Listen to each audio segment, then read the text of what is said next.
Good morning, students. In previous lecture, we completed the revision of one sentence answers. Now we are going to start the 3-4 sentence answers. First question is, why do organisms take food? जो organisms हैं food क्यों लेते हैं, उनको क्यों क्यों जरूरत है कि उनको food लेना ही पड़ता है? For to build their bodies, अपनी bodies को build करने के लिए, growth के लिए, damaged part को repair करने के लिए, provide the energy to carry out life processes, अपने डिफरेंट लाइफ के प्रोसेस को कैरी आउट करने के लिए एनर्जी चाहिए. हेल्दी और डिसीज़ फ्री बॉडी बनाने के लिए उनको क्या चाहिए? फूड चाहिए. ठीक है, फूड के बिना it's life is not possible. ठीक है, लाइफ पॉसिबल ही नहीं है फूड के बिना. So food is very useful and very necessary for us. Now next question, give a brief description of the process of synthesis of food in green plants. Green plants में food का synthesis कैसे होता है देखते हैं. The leaves of the green plants have a green pigment. Green pigment present है जिसको क्या बोलते हैं? Called a chlorophyll. क्लोरोफिल बोला जाता है. It helps leaves to absorb the energy of the sunlight. Sunlight से एनर्जी को एब्जॉर्ब करने में वो हेल्प करता है. This energy is use to prepare food from carbon dioxide and water. इस एनर्जी का यूज फूड को प्रिपेयर करने के लिए, ठीक है, और कार्बन डाइऑक्साइड और वाटर की हेल्प से फूड को वो प्रिपेयर करता है. Thus green plants synthesis food in form of carbohydrates with the help of a carbon dioxide, water in the presence of a chlorophyll and a sunlight. अब जो green plants हैं food को synthesise करते हैं carbohydrates की form में with the help of a carbon dioxide और water. Carbon dioxide की हेल्प से, वाटर की हेल्प से, और in the presence of a chlorophyll and sunlight. जो सनलाइट और क्लोरोफिल की हेल्प से वो क्या करते हैं, इसमें पूरा फूड सिंथेसाइज कर देते हैं, पूरा फूड प्रिपेयर कर देते हैं. And this process is called a photosynthesis. इस प्रोसेस को क्या बोलते हैं? फोटोसिंथेसिस का प्रोसेस बोला जाता है. Next, how do the raw material for the synthesis of food in plants reach the leaves. अब लीव्स तक वो फूड कैसे पहुंचता है? Leaves are the food factories of plant. जो लीव्स हैं फूड फैक्ट्रीज हैं. The synthesis of food in plants occur in the leaves. जो भी फूड प्रिपेयर होता है प्लांट्स में वो कहाँ पे होता है? लीव्स में होता है. Water and the minerals present in the soil are absorbed by the roots and transported to the leaves. जो वाटर है, मिनरल्स है, जो सॉइल में प्रेजेंट है, वो रूट्स एब्जॉर्ब करती हैं और ट्रांसपोर्ट कर देती हैं लीव्स तक. Carbon dioxide from air is taken in through the tiny pores present on the surface of leaves. Sunlight is available during daytime and chlorophyll is already present in the leaves. अब वो क्या होता है? Carbon dioxide वो air से ले लेते हैं. लीव्स पर टाइनी पोर्स प्रेजेंट होते हैं जिनको हम स्टोमेटा बोलते हैं. वहाँ पे गैसेस का एक्सचेंज होता है, मतलब CO2 और O2 का एक्सचेंज वहाँ से हो जाता है, जिसकी वजह से वो CO2 वहाँ से ले लेते हैं और O2 हमें दे देते हैं, राइट. और क्लोरोफिल तो ऑलरेडी उनमें प्रेजेंट होता ही है, जिसके साथ वो जो लीव्स है अपना फूड प्रिपेयर कर लेते हैं. ठीक है, इस तरह से लीव्स क्या है अपना फूड प्रिपेयर करते हैं. Next one, explain the statement life is impossible on the earth in the absence of a photosynthesis. जो लाइफ है इम्पॉसिबल है अर्थ पर in the absence of a photosynthesis. यदि फोटोसिंथेसिस नहीं होगा लाइफ इम्पॉसिबल है. कैसे? Green plants prepare food by photosynthesis with the use of solar energy and release oxygen gas. ये तो पता ही है. ठीक है, फोटोसिंथेसिस करते हैं with the use of solar energy और ऑक्सीजन हमें रिलीज करते हैं. All animals on the earth directly और indirectly depend on the green plants for their food requirement. Animals जो हैं डायरेक्टली या इनडायरेक्टली इन पर डिपेंड होते हैं for the food requirement.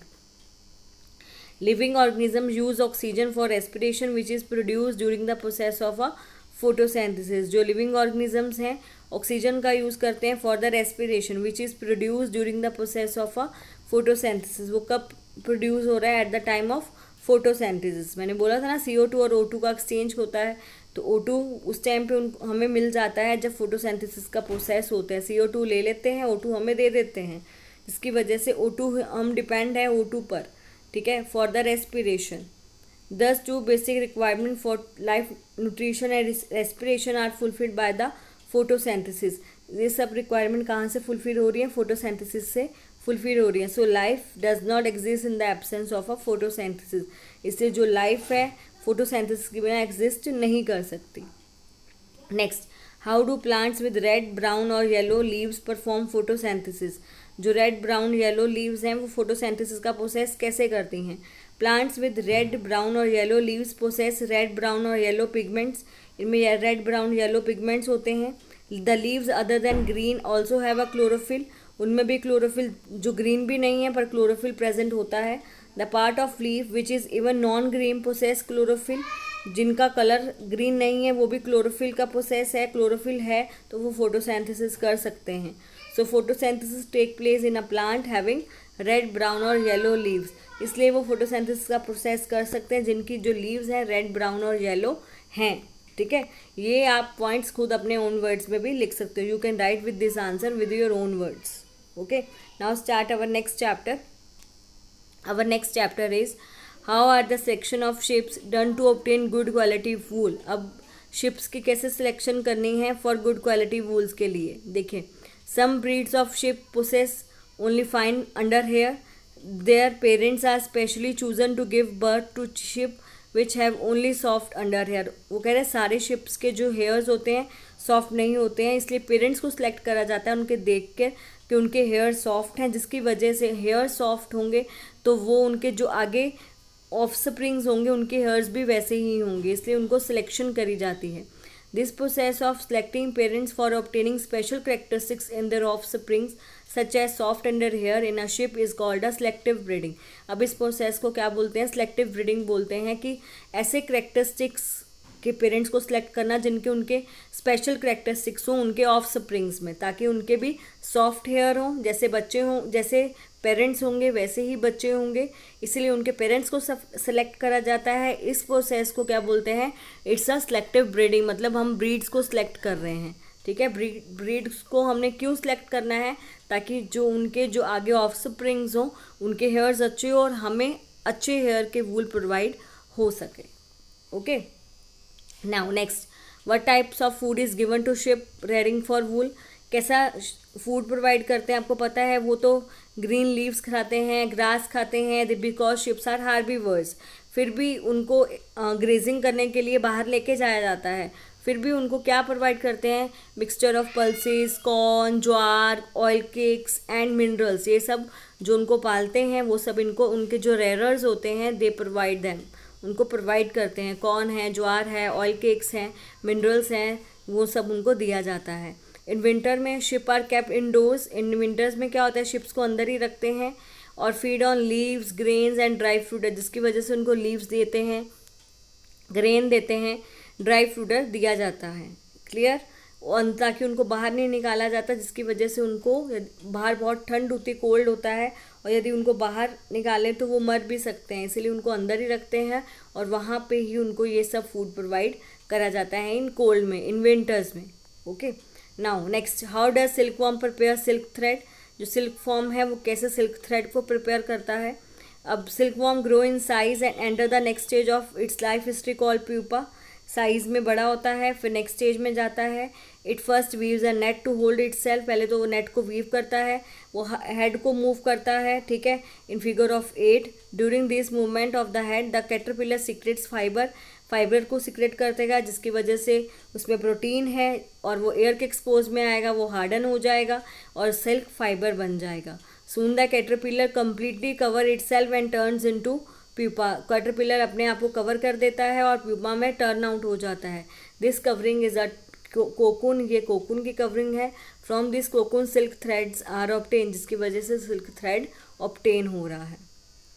Clear? Next one, mention the smell of burning of pure silk, wool and artificial silk. अब smell बतानी है. Pure silk and wool are made of protein like our hairs. ठीक है, वूल में protein available है जैसे हमारे hairs में होता है. So smell of their burning is similar to the smell of burning hair. वो स्मेल कैसी है? जैसे हमारे हेयर्स की स्मेल होती है वैसी सेम स्मेल रहती है.